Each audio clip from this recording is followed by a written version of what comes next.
para opinar.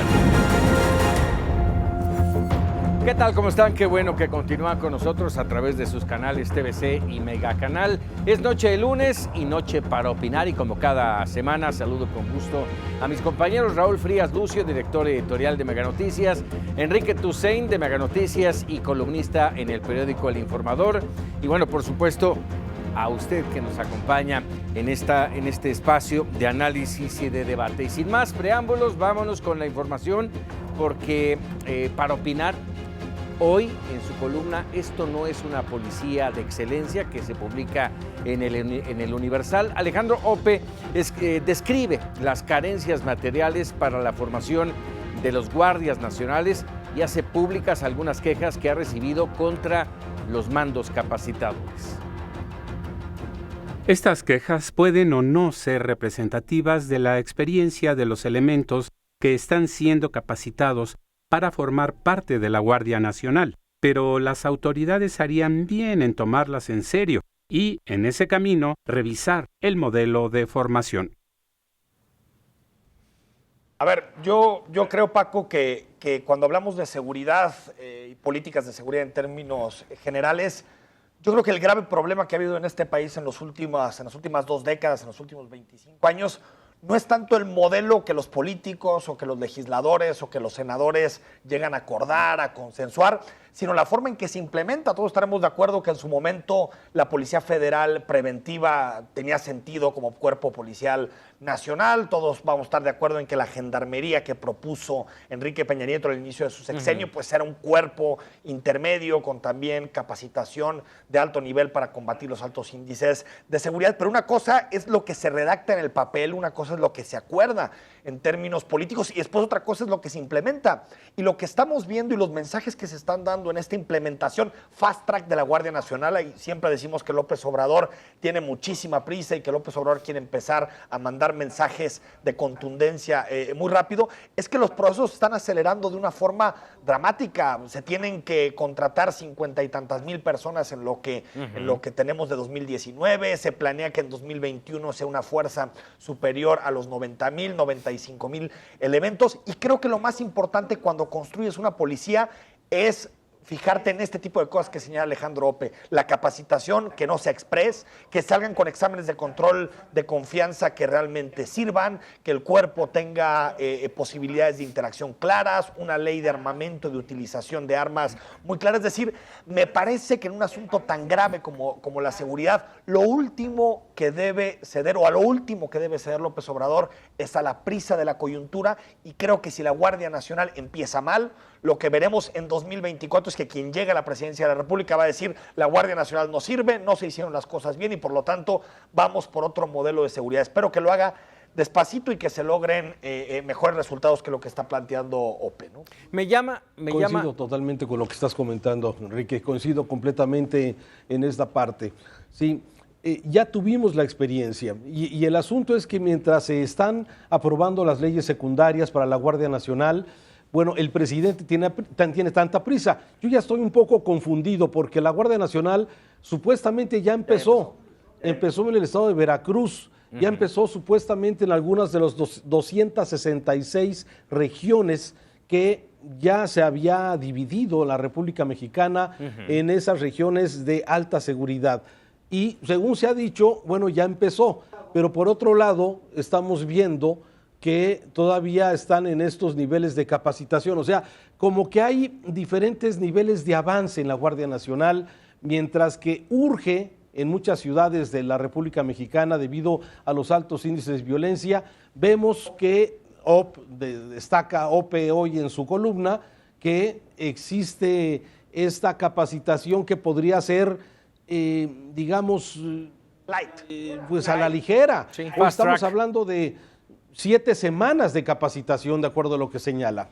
Así es. A ver, yo no dudo de la información que generalmente con la que cuenta Alejandro Ope, pero me llama mucho la atención que dice: en mensajes que he recibido, a ver, ¿de quién? ¿Qué certidumbre hay en torno a esos mensajes?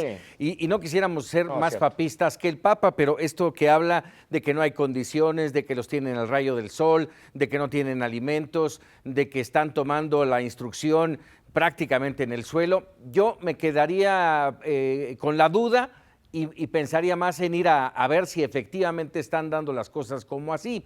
La semana pasada, si no mal recuerdo, yo aquí mencioné, a ver, les están cobrando hasta las botas. Vamos a ver si es cierto, porque ese ha sido un lastre para la Guardia Nacional ahora, pero para los policías a lo largo de la historia. Sí, a ver, yo creo que por eso dividiría un poquito la columna de Alejandro en dos. Yo no le doy tanto peso, y coincido contigo, Paco, a los mensajes de texto que recibe Alejandro quién sabe Ope, quién, ¿no? Y que les cuenta, porque pues eso no sabemos si quien lo dice está enojado con el proceso o no, si se están sacando de contexto, no me parece que sea lo importante. Lo importante sí es que lo que estás haciendo, o lo que se supone que debes de estar haciendo, lo que vendió el presidente López Obrador en torno a este tema, es, como lo titula, una policía de excelencia, distinta, que pueda responder a los casos particulares en materia de violencia, de delincuencia, de inseguridad. Y lo que sí, por los datos, y lo que sí vemos todos los días, es que de pronto había tanta urgencia con mandar el mensaje de que la Guardia Nacional ya estaba en el terreno, que a los militares, que a los policías les pusieron un distintivo de la Guardia Nacional con la GN como para decir, esto ya es la Guardia Nacional. Es decir, creo que lo que parece más allá de la anécdota de la columna, que son estos frases, sí parece que el presidente dice, a ver, yo no quiero que pasen 6 meses, 8 meses o un año para tener a la Guardia Nacional. Como sean, pásame de los cuarteles o de la Policía Federal, como sea, que ya estén en calle y que ya están en las regiones. El problema es que así han sido muchos de los procesos y terminan totalmente dilapidados. A ver, mira, en este sentido... Oye, pero no sería lejos, o sea, simplemente podemos pensar, por ejemplo, que un militar que tiene una formación diferente a una policía civil como la Policía Federal, pues va a haber diferente, va a haber choques. Humanos, Digo, no se necesita ni siquiera que manden cartitas, sino va a haber extrañamiento, va a haber un policía que va a extrañar cómo el militar le habla a sus subalternos con una forma dura, como dice Ope que lo está señalando, y yo creo que eso es lógico que va a ocurrir, en lo que se acostumbran, en lo que se hace una señal homogénea. Yo creo que eso va a estar ocurriendo. A mí no me parece nada extraño en este sentido. Aquí lo importante es cómo se va a ir dando esta simbiosis de los militares, de los marinos y de la policía civil, en este caso la Policía Federal, para que vayan entendiendo el mismo sentido y logremos lo que Durazo, lo que el presidente López Obrador quiere, que es una policía de excelencia. Ojalá. Ojalá. Déjenme parafrasear. Hoy, esta mañana, tuve la oportunidad de ir a una conferencia que dio Felipe González, el expresidente del gobierno español, y decía, es más importante lo que se hace que los discursos. Y esto va muy pegado a esto que mencionabas, Enrique. Hay tanta prisa por decir ya está la Guardia Nacional, pero caray, recordemos que esto no puede ser con varita mágica de la noche a la mañana. Va a llevar mucho tiempo, mucho más que esas 7 semanas de curso. Se tendrán que compenetrar, tendrá que haber una estrategia, una capacitación mucho más puntual. Y eso yo creo que tenemos que apuntarlo nosotros los periodistas. Y aparte, bueno, Felipe González ahí tiene experiencia porque precisamente en su periodo es cuando se implementó la Guardia Civil. Así es. Pero aparte, fíjate, con este tema hay que recordar que López Obrador siempre se maneja mucho en el plano de lo simbólico, de ya estamos ahí. No es un... digamos que también tiene que ver con la relación que tiene con su gabinete. Muchos de su gabinete se enteran de los proyectos en la conferencia de prensa de la mañana. Y lo que va haciendo es con su discurso ir apurando, y tal vez en algunos temas es bueno que apure, por ejemplo, programas sociales, que lleguen las pensiones a los adultos mayores, es bueno que apure a toda la estructura y que les diga, a ver, quiero resultados en esta materia. Pero en temas de seguridad, imagínate la relación con las autoridades locales, las mesas de acuerdos para poder dar resultados en materia de estrategia. Creo que López Obrador tiene mucha prisa de decir, ya ven, ahora sí ya logramos empezar a revertir los niveles de inseguridad y de violencia, y creo que eso no le conviene ni siquiera a su proyecto, porque es una expectativa que no se puede cumplir en 6, 8, un año. Para tú tener una reducción de los niveles de inseguridad, pues tienes que pensar en 2, 3, 4 años. Eso no va a pasar de la noche a la mañana. Bueno, eso lo tendrá que entender. Y esto va amarrado también con el tema lo tendrá que entender todo el mundo, de los exámenes de control y confianza. Claro, y lo tendrá que tener y entender todo el mundo, incluyendo, por supuesto, a los medios y a los periodistas, porque una cosa es decir, y como nos lo dice la mayoría de la gente cuando nos escribe a Mega Noticias, denle tiempo al presidente, no va a hacer las cosas de la noche a la mañana. Vamos a hacer una pausa y regresamos. Así es, regresamos para opinar. Ya estamos de regreso para opinar. Carlos Puig se refiere hoy a la investigación de Mexicanos contra la Corrupción y la Impunidad sobre la participación del llamado superdelegado de Morena en Jalisco, Carlos Lomelí, quien ha ganado, dicen, millones de pesos como socio de una red de empresas farmacéuticas. Esto destaca Puig en su columna El superdelegado empresario de Jalisco en Milenio.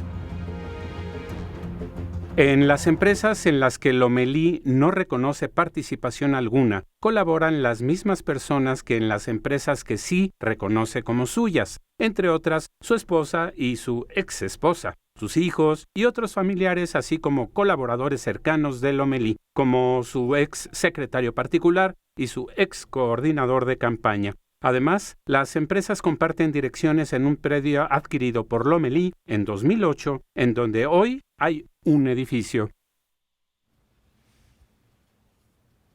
Bueno, efectivamente, el tema de Carlos Lomelí Bolaños es un asunto que aquí en Jalisco se conocía, se había tratado ya en los medios de comunicación y que ahora este reportaje de Mexicanos contra la Corrupción, bueno, pues de alguna forma viene redondeando lo que se había comentado desde la campaña del 2018 sobre este hombre que era candidato de Morena al gobierno del estado de Jalisco y que, bueno, perdió, pero que ahora se convirtió en superdelegado, esos personajes que fueron nombrados por el presidente López Obrador para representar las delegaciones del estado de Jalisco. Carlos Lomelí es un empresario conocido aquí del área farmacéutica y que, digamos, revisando este reportaje de Mexicanos contra la Corrupción, básicamente lo nuevo, Enrique, Paco, yo encuentro que son los 164 millones de pesos que ya se asignaron a empresas ligadas con este señor, con el superdelegado de Jalisco, y que ya en el tiempo de Andrés Manuel López Obrador. Aquí mismo en campaña, Enrique y yo lo entrevistamos sobre ese conflicto de intereses que se podría generar, y en aquel entonces Carlos Lomelí había señalado que él no iba a seguir vendiendo medicamentos al estado de Jalisco, pero que podría seguir haciendo negocios en el gobierno federal.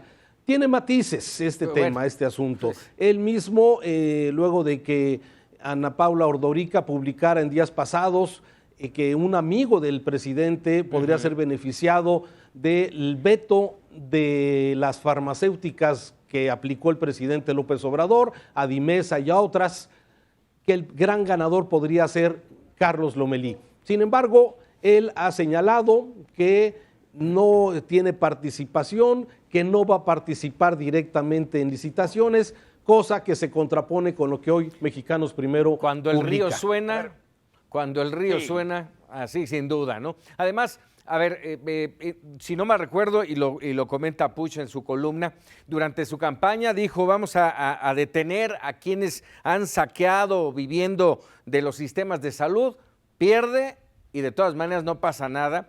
Dice, no voy a hacer negocios en Jalisco, pero sí con la federación. Pues es lo mismo, a fin de cuentas. A ver, camina como pato, grazna como pato, por supuesto que... A ver, yo creo que Lomelí es una de las, ¿cómo se le puede decir? Como una de las patas más débiles de López Obrador. Incluso aquí en Jalisco la diferencia, López Obrador sacó 46% de los votos y su candidato sacó 24%. Es decir, para que veamos la diferencia entre cómo se percibía uno y cómo se percibía al otro. Lomelí se ha enriquecido como buen empresario mexicano ligado al poder de licitaciones con el Estado, no le vende al sector privado prácticamente nada. Nosotros, me acuerdo, en campaña le preguntamos, oye, ¿y qué va a hacer con tus empresas? No, pues no pasa nada porque ya mis empresas pues no las tengo yo, las tiene mi hermana, las tiene mi mamá, las tiene mi papá.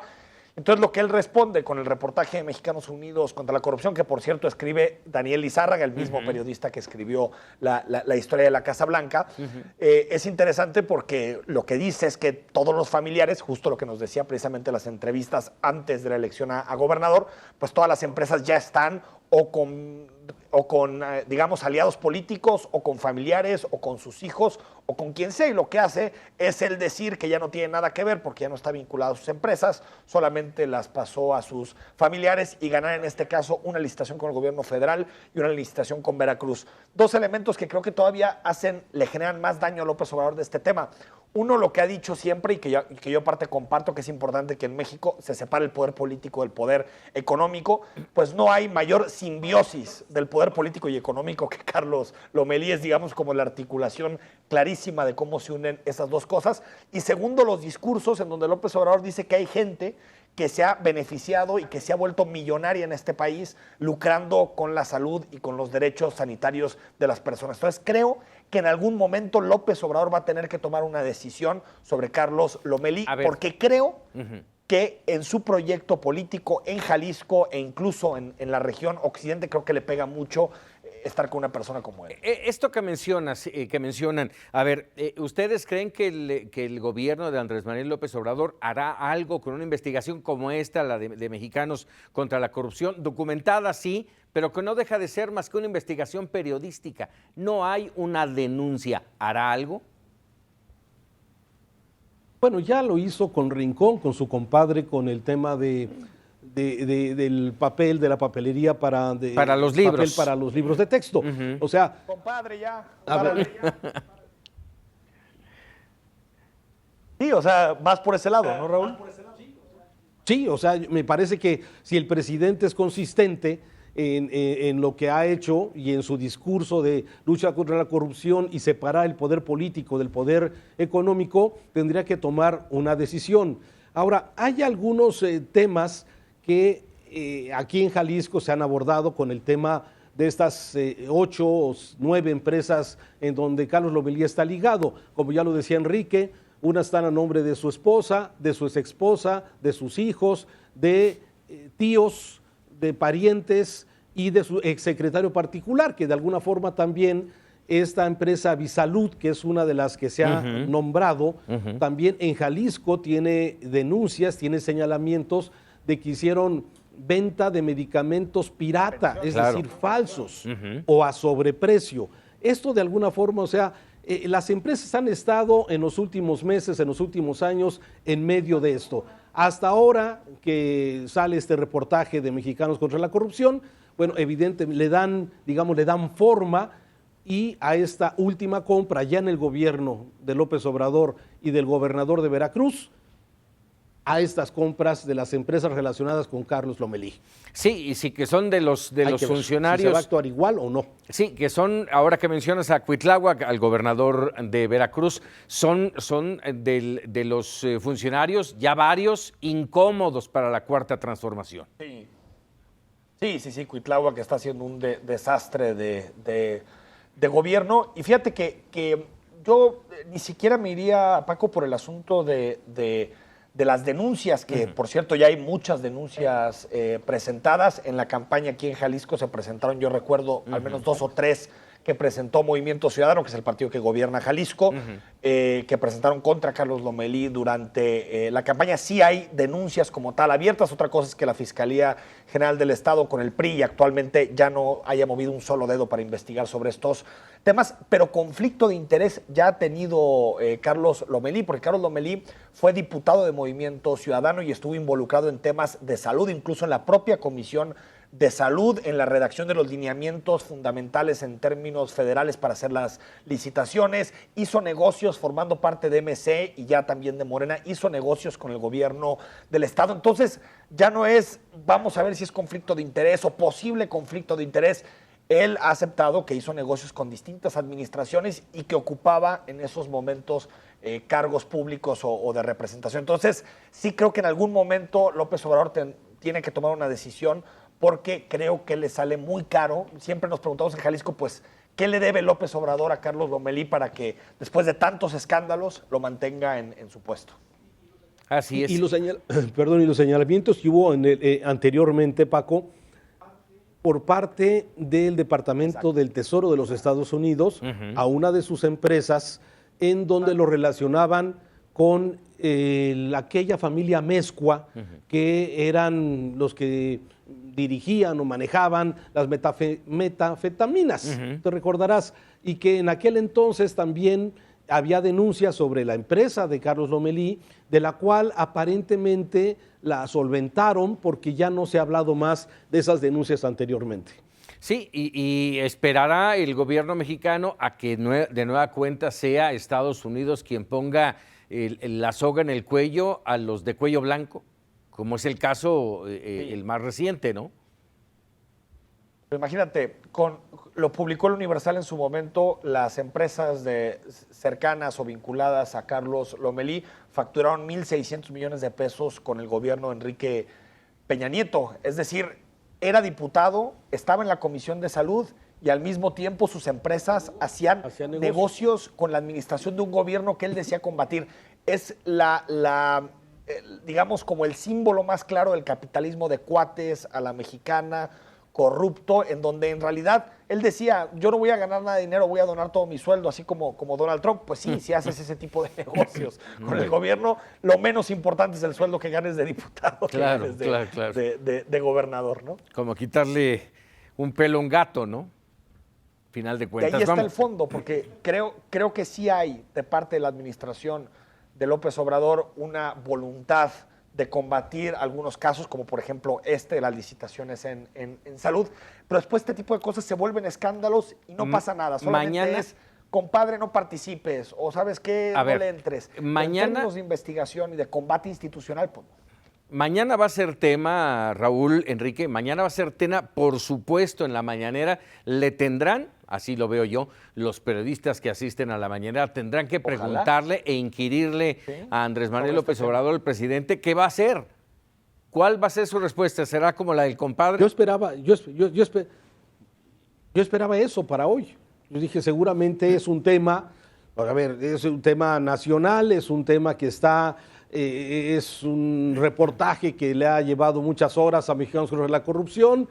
Seguramente será un tema. No salió, vamos a ver si mañana sale y a ver qué le dice precisamente el presidente López Obrador a Carlos Lomelí. Lo que sí es que en las últimas semanas Carlos Lomelí aquí en Jalisco ha mantenido un perfil bajo, cada día más bajo. En un principio, cuando fue nombrado superdelegado, se le cayeron algunas de las designaciones, hubo confrontación con Enrique Alfaro, gobernador, que había incluso con el gobierno federal, ¿sí? Y Carlos Lomelí, bueno, siempre ha sido un funcionario que hacía algunas declaraciones a veces con errores sobre el tema de la Guardia Nacional. Le anunció que ya estaba la Guardia Nacional aquí. En fin, Carlos Lomelí es un funcionario que a últimas semanas ha ido guardando un perfil mucho más bajo. En la última gira que hizo el presidente López Obrador a Jalisco, hizo que se dieran un abrazo López Obrador, Lomelí y el gobernador Alfaro, sí, ahí en medio de la plaza pública. Algo de lo que ha sucedido precisamente con este personaje que hoy está, pues con esta nota de Mexicanos contra la Corrupción, está a nivel nacional. Bueno, pues vamos a estar pendientes de la respuesta y seguramente va a ser tema para opinar mañana con Raúl Frías Lucio. Hacemos una pausa y regresamos. Ya estamos de regreso. Déjeme comentarle que el presidente López Obrador firmó esta mañana un decreto mediante el cual se acaba con la condonación de impuestos, cosa que, realmente ni siquiera debería de ser una ley. Es parte de un proceso. Lo que en los últimos sexenios esto significó alrededor de 400,000 millones de pesos. ¿Por qué? ¿A honras de qué se le condonan impuestos a alguien? Enrique. Bueno, pues a mí no, pero igual no formo parte de este grupo. Selecto grupo. De las 108 personas que 108 personas que recibieron condonaciones por más de 200,000 millones de pesos. Es decir, la mitad de las condonaciones que da el Estado mexicano eran para 108 personas, que por cierto ya han venido saliendo datos. Hoy hay una nota muy buena de Expansión en donde explica un poquito quiénes son los principales favorecidos de este tipo de políticas de condonación fiscal. Hay que decir que la condonación fiscal es sobre todo, digamos, que el gobierno mexicano le perdona a una empresa, a una persona física, le perdona un pago de impuestos determinado o un crédito fiscal determinado por consideraciones políticas, económicas o de otro tipo, ¿no? Y en este caso, pues las principales empresas que se han beneficiado con estas condonaciones, la primera, ICA, la constructora, que tiene más o menos de esos unos 4,000 millones de pesos que han venido siendo condonados durante muchos años. También aparecen las cerveceras, aparecen también medios de comunicación que también fueron, beneficiados, fueron sujetos de este tipo de condonaciones, beneficiados de este tipo de condonaciones. Yo entiendo, Paco, las condonaciones, o podrían ser, por ejemplo, hay algunos planes de amnistía fiscal cuando el país entiende que hay muchos capitales de mexicanos fuera, pues tú les dices, oye, si traes tus capitales de regreso, pagas una tasa más baja. Pero de esta forma, este tipo de condonaciones discrecionales, en donde en realidad solamente estás beneficiando a los grandes capitales, desde mi punto de vista es el reflejo de que muchos presidentes, y en este caso Peña Nieto, Felipe Calderón, llegaban atados de muchísimos intereses, es decir, llegaban atados de gente que apoyaba sus campañas, de gente que le metía dinero a sus proyectos políticos, y después cuando llegaban a la presidencia, pues firmaban el decretito, porque esto, hay que decirlo, Paco, no pasa por el Congreso, no es un asunto de debate legislativo. La condonación fiscal es una atribución exclusiva del Poder Ejecutivo. Y tanto que nos indignamos con el nuevo aeropuerto de la Ciudad de México, ¿cuánto nos va a costar? 100,000 millones. Bueno, esta cifra de condonación fiscal a las grandes empresas de este país es 4 veces el valor del nuevo aeropuerto de la Ciudad de México. Entonces creo que es un tema para discutir y ojalá que el IFAI, la Corte, permitan que se hagan públicos los nombres y apellidos de quiénes son los que estaban atrás de estos créditos fiscales. Bueno, y no nada más conocer los nombres, millones, que paguen los impuestos. 400,000 millones es realmente claro. Bueno, ya no pueden porque ya hay un decreto, Paco. O sea, eso ya es cosa del pasado. No estamos ya no en puedes un echar país, para atrás eso. No estamos en un país que, vamos, no pasa nada, no me pagues, no hay problema. Y estoy hablando de cuello blanco, y estoy hablando de tenencias, y estoy hablando de luz. Sí. Oye, todos tenemos que pagar impuestos. Tendría que estar plenamente justificado y alguna razón por la que se le pueda exentar a algún empresario, generación de empleos, quizás algún nivel de competitividad o algún asunto, pero nada más por discrecionalidad del presidente, del Ejecutivo, poder reducir, eliminar deudas fiscales, me parece que es una aberración, que no debería de existir ni siquiera en la ley esta posibilidad de que el Ejecutivo pudiera hacer. Sí, quizás analizar en qué casos, cuándo, por qué, y de alguna forma cuando se justifique, pues no sé, con algún tipo de bonificación a cambio de qué, pero simplemente por esto, 400,000 millones me parece una de las cosas que por eso la gente se hartó, por eso los mexicanos se cansaron de esos niveles de abuso, de corrupción durante muchos años. Así es. Sí, yo creo que son de las cosas que no deberían de suceder. Plausible. Fíjate, yo creo que una de las cosas, y no es popular la opinión que voy a dar, pero a mí la reforma fiscal que implementó en su momento Peña Nieto creo que fue correcta, despetrolizó las finanzas públicas en este país, llegó Peña Nieto con 30 y tantos % de dependencia de lo que venía del petróleo, acabamos con 9% del presupuesto, pero creo que siempre los gobiernos anteriores, el de Calderón, el de Fox y el de Peña, fueron muy permeables a este tipo de intereses. Lo dijo por mucho tiempo Fundar, que hacía estudios sobre los créditos fiscales. No están justificados los créditos, y son créditos fiscales, ni siquiera con donaciones. No están justificados, no sabemos por qué, no sabemos dónde está la negociación. Y creo que esto sí es un discurso y es un elemento que diferencia a López Obrador de los presidentes pasados. Él no llega atado con estos intereses. Puede regarla, puede hacer las cosas bien, puede equivocarse, muchísimas cosas, pero creo que las decisiones que toma no lo toma porque ICA lo presione, o porque Televisa lo presione, o porque este tipo de intereses lo presione. Así es. A ver, plausible sin duda esta prohibición de condonar impuestos. Esto, y lo pongo a consideración aquí en la mesa, ¿esto verdaderamente nos va a llevar a un piso parejo?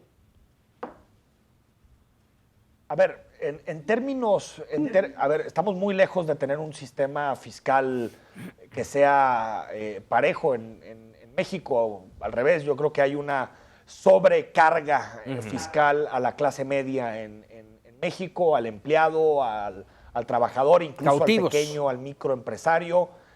Lo que sigo pensando es que hay en México condiciones excesivamente buenas para los grandes capitales, para los bancos, que gozan de condiciones que son muy superiores a cualquier otro tipo de país. Y creo que en gran medida eso se debe a que en muchas administraciones se impulsaron legislaciones que sobrecargaron la recaudación en un segmento de la población y olvidaron que también los grandes empresarios, que también los informales tienen que contribuir para tener finanzas públicas sólidas, ¿no? Yo creo que estamos muy lejos. Este es nada más un mensaje de decir, esta práctica se acabó, pero para tener un sistema fiscal justo se necesita una reforma fiscal de fondo. Esperemos que eso ocurra. Y que todos paguen impuestos. Y que todos paguen impuestos. Así es. Vamos a cambiar rápidamente de tema porque si bien mencionamos ya el caso de Lomelí, de Carlos Lomelí Bolaños, hay otro tema que también tenemos que atacar y es que el gobierno de los Estados Unidos incluyó al exgobernador de Nayarit,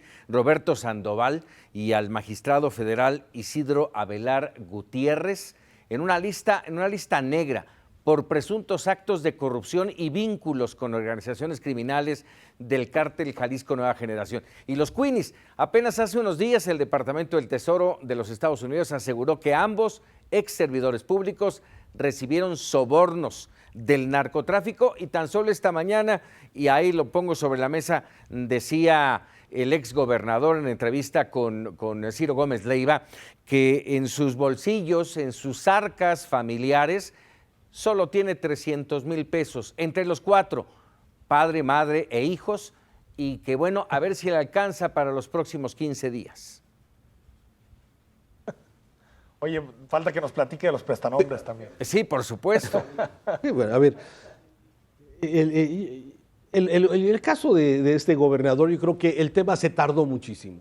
A ver, formaba parte de estos gobernadores, de esta camarilla de gobernadores de la pasada administración, que, bueno, muchos de ellos hicieron grandes negocios. Sin embargo, Roberto Sandoval había terminado su administración con la detención de su fiscal, el señor Beitia. Se acordarán ustedes que está en este momento ya en juicio en los Estados Unidos, detenido allá en San Diego, y que, bueno, siempre se mencionó que era el que tenía el control de los grupos criminales, era el que tenía el control de las policías, era el que manejaba realmente la seguridad en el Estado y el crimen organizado, ¿sí?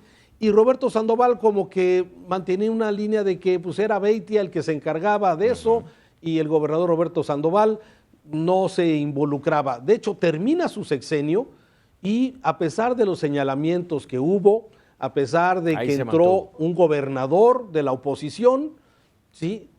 Hubo algunos señalamientos, le habían incautado algunos bienes, se los regresaron porque se demostró que eran de su hija y de su madre, y así quedó Roberto Sandoval, como que ya iba pasando el agua. Sin embargo, tuvo que venir de los Estados Unidos de nueva cuenta. Exactamente. El señalamiento, el Departamento del Tesoro, para que ahora en México empecemos a activar las denuncias para ver pues qué pasó, y el PRI ya se deslindó, ya no saben si eso ya no es priista, y bueno, todo esto de alguna forma es lo que viene sucediendo. Y como Sí, todos... a ver, yo creo que en el caso... Dime.